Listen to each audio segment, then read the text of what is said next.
Okay, so I've been starting off Seawall as a whole with movie spotlights, but that's not all that I'll be doing. This is the first departure, if not by very much. Rather than a movie spotlight, as in one film, I'm going to be talking about a short film trilogy.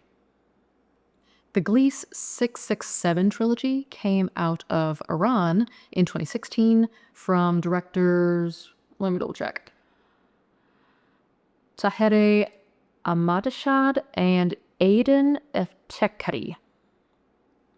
I sincerely hope that wasn't an awful butchery. And here is the description that was put out for their promo back in 2016. In a familiar world, a mother heading a household struggles with the dilemma of choosing between succumbing to her imminent death due to an incurable disease and defying and fighting the disease at huge expenses for the sake of her two young children and the fate of her family. Since I decided to do this trilogy all in one, as they're all short films, I'll just run down a brief synopsis for each one of them. The first film is Ayane, and English title / translation is The Mirror. It starts out with a woman in open space, sitting at a vanity, brushing her hair. Wholly serene and peaceful. And then suddenly, she's waking up to a baby's cries. The woman seems to go in and out of being engaged with the world around her, listless to the point of dissociative. She has a school-age daughter along with her baby, and although she very much wants to be present, she is struggling. What ifs and maybes run through her head, even though most of them don't come to fruition. You can feel her suffering. She's an island unto herself. Her daughter crying and upset at not being picked up from school. Her baby waking up and wailing, needing attention. Some of the time she's wholly with them, but the rest?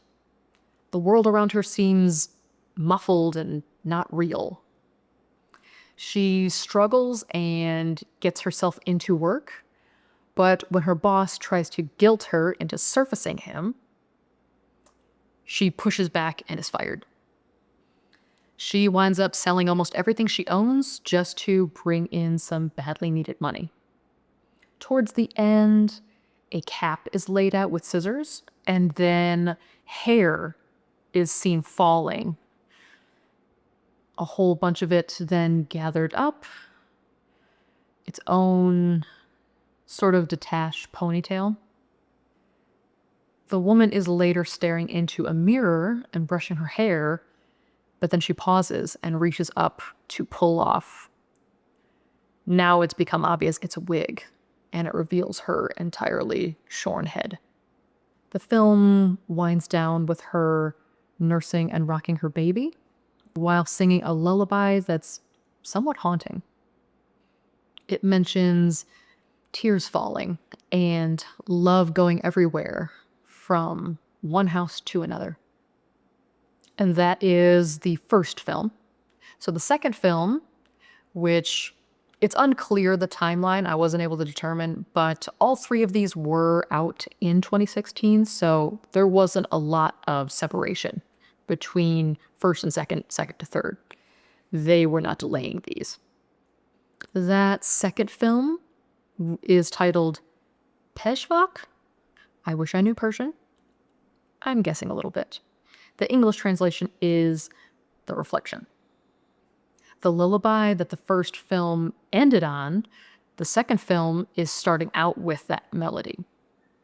The woman is again in open space, brushing her hair while gazing at her reflection in a vanity. Her reflection starts to multiply, and she pauses. And then in that open space, suddenly there are multiple images of her, all paused, facing a vanity. Most of these instances start to resume brushing their hair in sync, but one stays paused.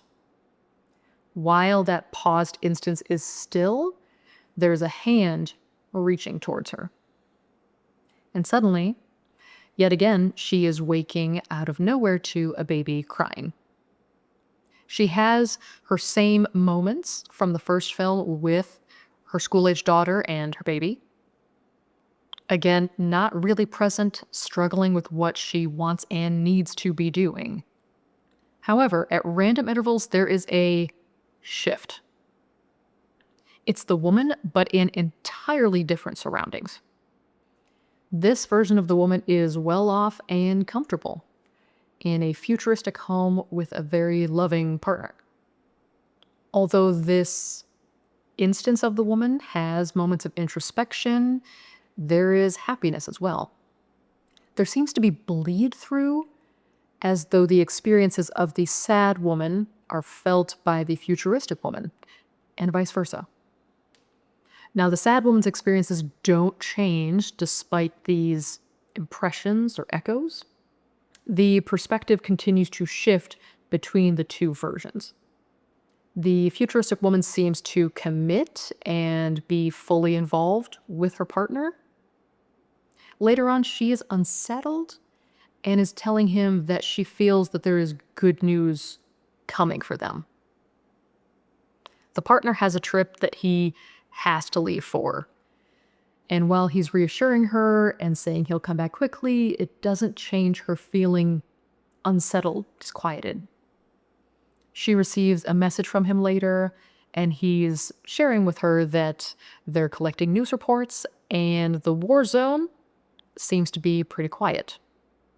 He does still ask about the good news that she was thinking, wondering if she knew by that point.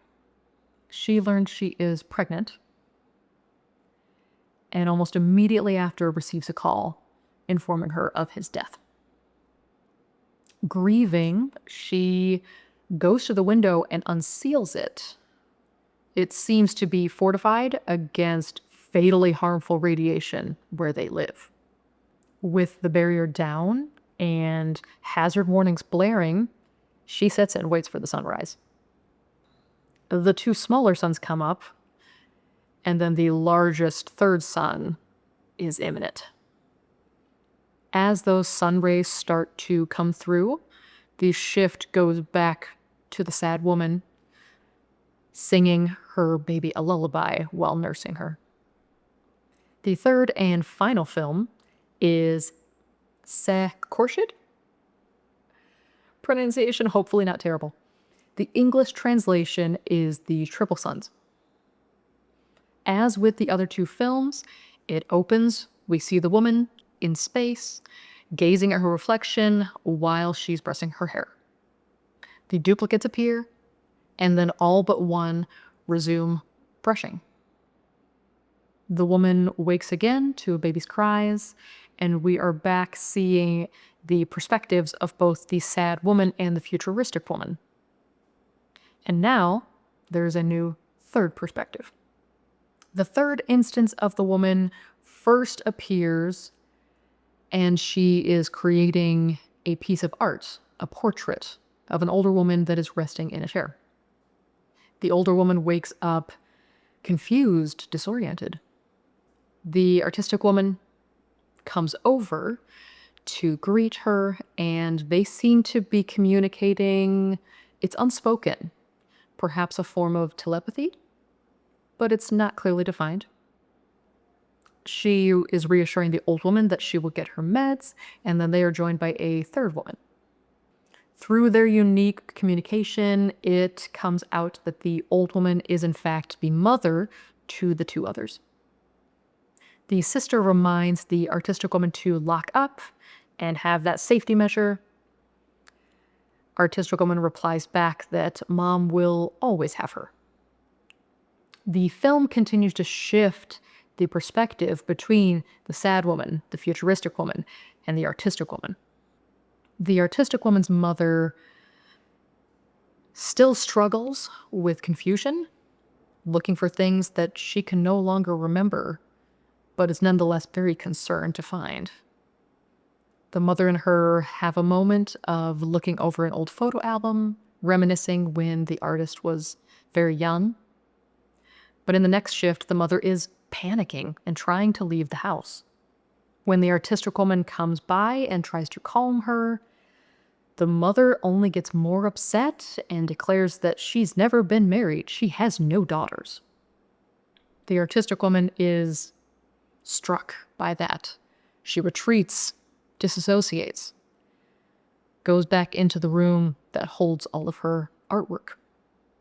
She picks up her materials to continue with her mother's portrait and then freezes. As she stares at the portrait, suddenly sound comes crashing back through the retreat that she had been in. She's once again present and also hearing her mother continuing to have panic and fear. The film still is cycling between the three different versions: the sad woman's decline, the futuristic woman's unsettled aspects, and now this artistic woman with the mother that she's struggling to support. In the next shift with artistic woman, she is alone, upset, smoking, and her sister comes to check on her. The artistic woman shares what happened with their mother and shares that she feels old. She laments that there's no escaping this. It takes away people we love and then comes for us eventually. Her sister asks if she's afraid of dying, but she replies that dying takes courage and cowards die old. Next, with the artistic woman, she's alone and smoking, and this time she has a razor blade. She's grazing it against her arm and then prepares to use it. Through the door, her mom sends a communication about looking for keys, and she pauses. The film closes once again with the sad woman nursing her baby and singing that unsettling lullaby. One of the lines is the story of love going everywhere, from one house to another. This trilogy fits solidly in the category of drama. It's not bombastic or wrenching. It unfolds quietly and carefully. As a whole, this is sci-fi. But the first film as a standalone does not have the sci-fi aspects that the second and third films end up coming in with. Unique elements of this trilogy. This is the sort of sci-fi that people will dispute and say it's fantasy. It offers the view of a hypothetical where multiple versions of a person are all living unique lives. But the trilogy doesn't get into the how of the phenomenon or exploring the theory. That would be fully sufficient for sci-fi purists to denounce this as fantasy, and certainly not belonging in the sci-fi category. I would disagree with that. The definition of sci-fi for a good many has been rooted in the golden age of science fiction. The problem with that, to me, is that it overly idolizes that period of time. Science fiction did not cease to explore all of what sci-fi could be since this point in time decades ago. For anyone not as familiar with that, the golden age of sci-fi refers to specifically sci-fi literature. Books, novellas, short stories, all of that jazz. Usually it is considered the 1930s to the 1940s, although some want to also extend that to the 1950s and possibly even the 1960s. But the most standard definition were in the 1930s and 40s, and it tends to focus on authors in the US and also not that much further east than that. Now, yes, in the Golden Age, there were so many authors exploring and introducing ideas that have become foundational to sci-fi since. The laws of robotics, space opera. A lot of these tenets of what is expected with sci-fi had their roots in that specific time frame. Still, why pick a point where sci-fi was exploring new ground and new ideas at a really phenomenal rate, and then decide that that is what the definitions of sci-fi is set at forevermore? Feels ridiculously myopic to take exploration and then use it to restrict the parameters of exploration. And with that mentality, anything that doesn't fit the specifics that are in place mentally around what is sci-fi, it gets shuffled back into fantasy. But again, I am aware of that, and I don't care. I say, screw the purists. It is not their purview to set boundaries and deny inclusion of what sci-fi can be. I found this trilogy disquieting. Each version of this woman had unique struggles that she had to deal with. And also, each version dealt differently with their struggles. There was that sensation of bleeding through, as if there were echoes, sensations on the periphery of the other women's experiences. But it didn't really actually seem to have much impact on their own choices or experiences for themselves. Sometimes a multiverse or parallel dimension type of narrative can lean hard into versions being drastically different. Other times, it can be more of a twin feeling phenomenon where there's a startling amount of similarity, regardless of the lives that they're experiencing. Sort of a base continuity to a person. This trilogy avoided either of those paths. Each woman felt distinct and whole in her own story. Now, I do like this trilogy. I had not planned on talking about it and sharing it necessarily all that soon, but I changed my mind. Right now, as I'm filming this, it has only been a matter of days since the US bombed Iran, trying to take out nuclear weapons they claim the country was working on or actively had. I personally find that decision abhorrent. I also think making that kind of decision is so much easier when a country or group or people is treated as a monolith. People have heard of Iran, of course, and tend to know it as a country with a Muslim population that produces a substantial amount of the world's oil. They may have vague notions that it's a restrictive country, which isn't incorrect, although it could be argued that's a matter of perspective. There are any number of countries in the world that don't fit the West's idea of what should be allowed. And I don't want to get into what is it acceptable for a country to do with its own governments, its own population, because it actually doesn't matter with this particular issue. At the end of the day, it's enough to not like what a people does, and that seems to be enough to justify military attacks and bombings. The attack has nothing to do with helping allegedly oppressed people. It is merely to take out a threat, and it looks like it's against all evidence to the contrary of the actual nature and reality of that threat being real. I'm not a politician. I've never been a member of the armed forces. What I am is someone who treasures sci-fi from all over. And a big part of doing COL is celebrating sci-fi and the creators that exist around the globe.